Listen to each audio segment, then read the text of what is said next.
దేవుని నామమునకు స్తోత్రములండి. నాటి ధ్యానాంశము జీవ కిరీటము. ప్రకటన గ్రంథం 2:10. 10 దినములు శ్రమ కలుగును, మరణము వరకు నమ్మకముగా ఉంటే జీవ కిరీటం ఇచ్చేదను. క్రైస్తవ విశ్వాస జీవితంలో అనుమతింపబడే శ్రమలకు సంబంధి స్పష్టమైన మాట. దేవుడు చెప్పు ఒక స్పష్టమైన మాట. నీకు కలగబోవు శ్రమలను గూర్చి భయపడవద్దు. ఎందుకంటే ఆ శ్రమ 10 దినములు మాత్రమే కలుగుతుంది. శ్రమలు రావు అని దేవుడు చెప్పడం లేదు. శ్రమ వచ్చిన వెంటనే చిటికలో అద్భుతములు చేసి ఆవిరి వలె గాలిలో కలిసిపోతాయని కానీ ఎగిరిపోయేలాగా చేస్తానని కూడా చెప్పలేదు. కానీ ఆ శ్రమ ఎక్కువ కాలం ఉండదు. ఎన్ని దినాలలో శ్రమ లెక్కపెట్టి దానికి ఏర్పాట్లు చేశాను. నేను నియమించిన దినముల కంటే ఒక్క దినము కూడా శ్రమ నీకుండదు. కాబట్టి భయపడవద్దు అని ప్రభువే తేటగా మాట్లాడుచున్నాడు. మనము దేవునికి ఎలా ప్రార్థన చేస్తామంటే, మా పితరులను అగ్నిగుండంలో నుండి కాపాడవు ప్రభువా, సింహపు బోనులో నుండి కాపాడవు ప్రభువా, మమ్ములను కూడా ఈ భయానకమైన పరిస్థితి నుండి కాపాడు ప్రభువా. నిజమే. అయితే అగ్నిగుండం నుంచి సింహపు నుండి నుంచి తప్పించిన పరిస్థితి ఎట్టిది అనే వాక్యము ద్వారా దేవుడు మనతో చెప్పే మాట ఏమిటంటే, పితరులు శ్రమల వరకు వెళ్ళారు, నిందించబడ్డారు, ఏడ్వబడ్డారు, దోషులుగా నిలవబడ్డారు, పారవేయబడ్డారు. శ్రమలో ఉన్నంత వరకు మరింత ఎక్కువగా ప్రార్థన చేశారు, నిక్షేపకముగా బయటకు వచ్చారు. ఈ పై మాటలను బట్టి మనకు అర్థమయ్యేది ఏమనగా, కొంతకాలం మనం శ్రమపడాలని, ఎంతకాలం శ్రమపడాలో దేవుని ఏర్పాట్లో ఉంది.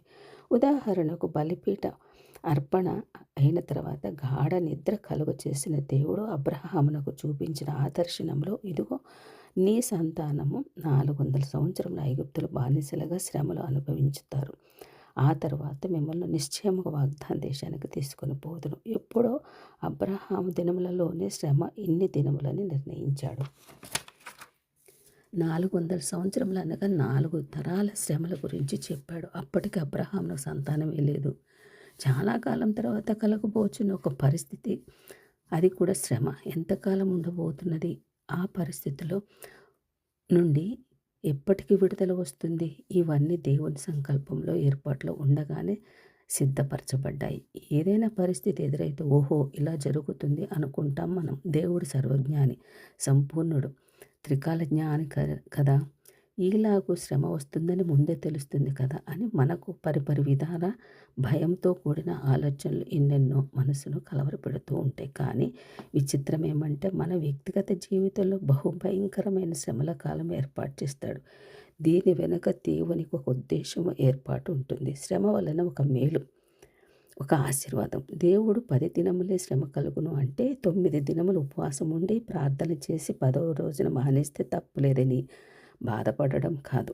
10వ దినమున కూడా ప్రార్థించాలి. ఆ తర్వాత ఇంకెక్కువగా ప్రార్థన చేయాలి.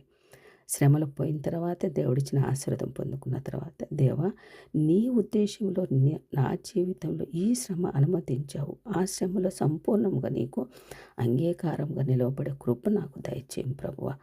ఈ శ్రమ ద్వారా నా నుండి ఏ ఫలితం రావాలని నువ్వు ఆశిస్తున్నావు, అది వచ్చినంతగా నీకు నా జీవితం అప్పగించునంతగా కృప దయచేయం ప్రభువా. ఈ శ్రమలలో దేవుని సన్నిధికి మరింత దగ్గరగా ఉండేలాగా ప్రార్థనలు ఎక్కువగా చేయాలి.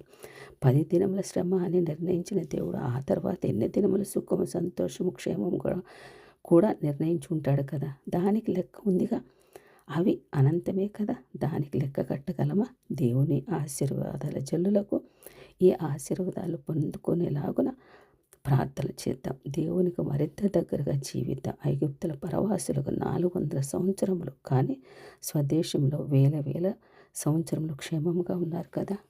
ఆమేన్.